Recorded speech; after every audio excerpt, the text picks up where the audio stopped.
Good morning, everybody. Thank you, Vanessa, for the introduction. I am actually going to record this session just so we can have it for the future if somebody wants to access it down the road. And I am going to try to turn on live transcription just so for anyone who might be having any difficulties following along as I speak, you can probably catch up on the transcription. So wish me luck in turning that on.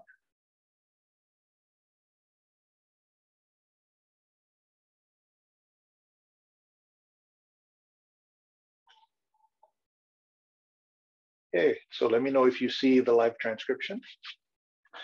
My name, like I said, is Mark Powell. I am joined today by our other advisors, Teresa Boyle and Jane Larson, and we're going to kind of just walk you through some of the things you need to know to keep abreast of your requirements for the Bachelor of Arts in Educational Studies.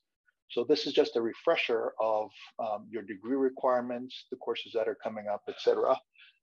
I plan to be talking for about 15 or 20 minutes, and then we'll have time at the end for you to ask questions. Okay, so won't take too much of your time. Let us start with, oh, not that one.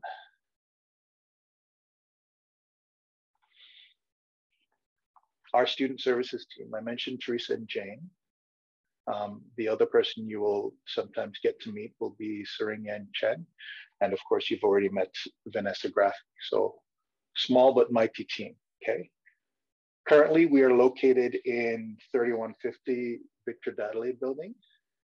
So if you are on campus, feel free to drop by, as Vanessa mentioned, and just say hi. We do most of our advising definitely via Zoom sessions. And if you want to call us, our telephones are backup. So 416-736-5001 is our telephone number. Okay, so you book the appointments online and the advisor will reach back out to you to determine the best way to get in touch with you, whether it's online via Zoom or with a phone interview, a phone session.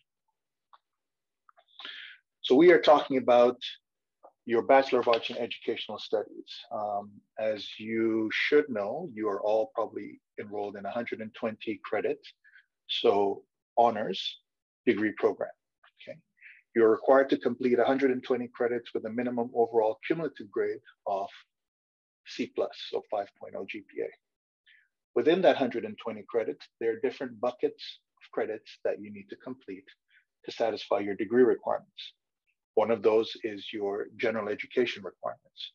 That's 21 credits, which consists of 6 credits in natural science, 6 or 9 credits in social science, and then the opposite, 9 or 6 credits in humanities. So depending on which one you take a 9 credit in, you would take a 6 credit in the opposite, okay? So that's 21 credits for general education requirements. And then there are major requirements, so educational studies degree requirements. That's 42 credits, okay? We'll discuss the other 57 credits in a bit. Of those 42 credits that you're doing within educational studies, there are 3 1,000 level required courses, 1,000, 1,100, and 1,200, and most of you are probably in the process of completing those as we speak, right? Some of you may have not been able to get into all 3 this year, and that's fine. You can catch up on any outstanding 1,000 level courses next year, okay? Along with these 9 credits for the Ed Studies major requirements, there are 3,800, the research methods course, 2 practicum courses, which are restricted to 3rd year and 4th year enrollment, and then an additional 18 credits in EDSD, of which at least 6 must be at the 4,000 level, okay? So that grand total is your 42 credits in EDSD major. I mentioned that there's another 57 credits that you would need to complete to get up to that 120 credit mark. So those 57 credits can be in anything, any degree program, any major at York. You choose whatever courses you want to take, and we recommend that you branch out, take courses from other areas just to give yourself more options in terms of courses, in terms of ideas and material to pull from to inform your courses and your major requirements. Of those 57 credits that you are taking, we ask you to keep in mind that you'll also need to make sure that you're completing upper level credit requirements, okay? So that line there says that we need you to complete at least 39 credits at the 3,000 or 4,000 level within or outside of the major of EDST. For those upper level credits, please note that the EDST courses at the 3,000 and 4,000 level already count for that. So 3,800, 3,999, and 4,999, which are all required courses for you, already count towards that upper level credit requirements. In fact, you really only need to take 18 more upper level credits outside of your required EDST credits to satisfy this credit requirement, okay? Because EDST already has 21 upper level credits built into the program. Please also note that you must take a minimum of 18 credits outside of EDST, right? Some of you candidates are, or some of you guys are already admitted into the Bachelor of Education degree program. So some of you have already indicated that you're interested in teaching and that your plan is to teach down the road. There is a course that we require year one students to take. That course is EDUC 1000, and it's called Rethinking Schooling. That course may currently be sitting in your Bachelor of Education degree window. It will be moved over to your Bachelor of Arts in Educational Studies degree window, and it will count as an elective outside of the major. So one of those or three of those 18 credits outside of the major will be satisfied by that EDUC 1000 course. Please note that EDUC 1000 is not the same as EDST 1000. So yes, they may look similar, but the material is different and they'd serve different purposes in your undergrad degree requirements.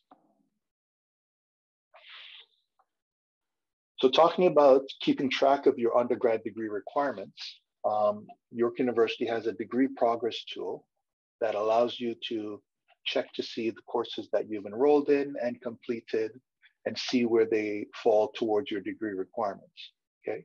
So this link allows you to actually type in and log in with your Passport York credentials to see your particular courses and how they apply to your degree completion. Problem is this degree progress tool only works for EDST majors. So if you are an EDST major and you've also declared a minor, you won't be able to use the form.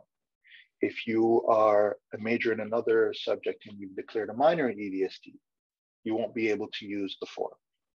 For those candidates, there is a degree progress checklist.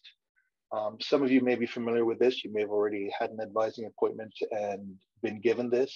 You should already have gotten this in your Why You Start advising materials, but if not, we'll be able to send you a copy of that if you want to make a request. And this is just a physical chart for you to kind of plot down the courses you're completing and kind of do it on your own terms, okay?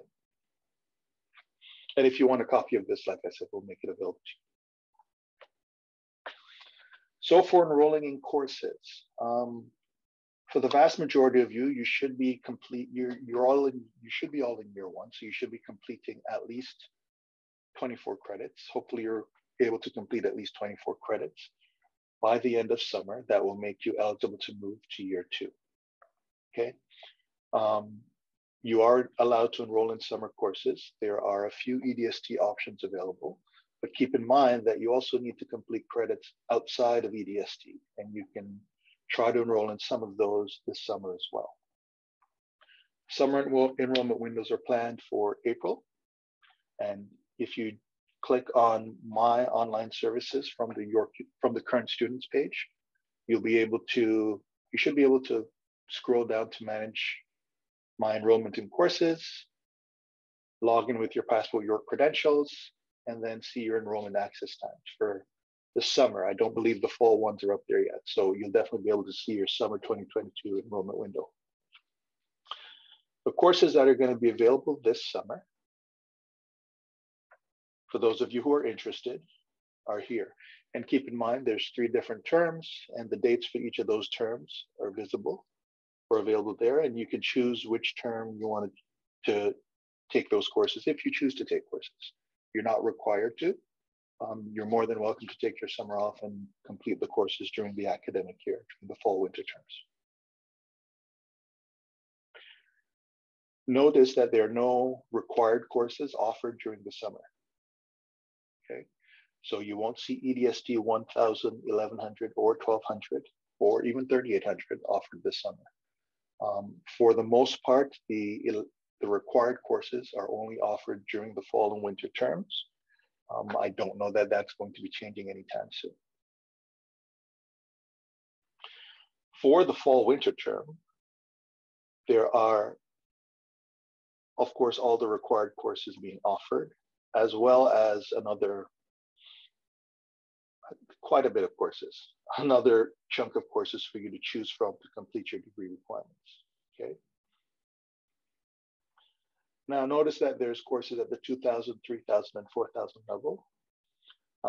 Candidates who've completed a certain number of credits are eligible to enroll in credits for their level and potentially a level above them. So to make that a little clearer, let us go to the course enrollment levels. If you've completed fewer than 24 credits, then you're listed as a level 1 student. So you're able to enroll in 1000 and 2000 level courses. And then based on an additional, 30 credits above that level, so from 24 to 54 credits, you're level 2, you can enroll in 1000, 2000, and 3000 level courses. An additional 30 credits would bring you to level 3, so that's between 54 and 84 credits. You can enroll in 2000, 3000, and 4000 level courses. And then above 84 credits, you're eligible to enroll in 3000 and 4000 level courses. For each of these levels, there are restrictions for practicum courses. So while at the 2000 level, you can enroll in 3000 level EDST courses, you're not eligible to enroll in the 3000 level practicum course, EDST 3999. Okay? So keep in mind that the courses you're eligible to enroll in is limited by the number of credits that you've already completed. So depending on the level, the number of credits you completed, it affects your levels and thus what you're able to enroll in. Remember, plan courses outside of EDST. The year level of requirements may affect your enrollment in some of those courses.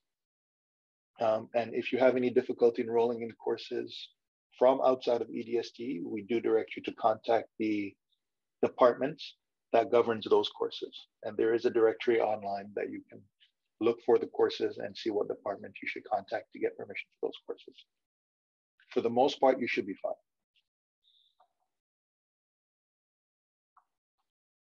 And I think that's it for me. 20 minutes of talking. At this point, I'm opening up the floor for questions. You can either ask your questions in the chat or unmute yourselves and ask your questions, and I will do my best to answer.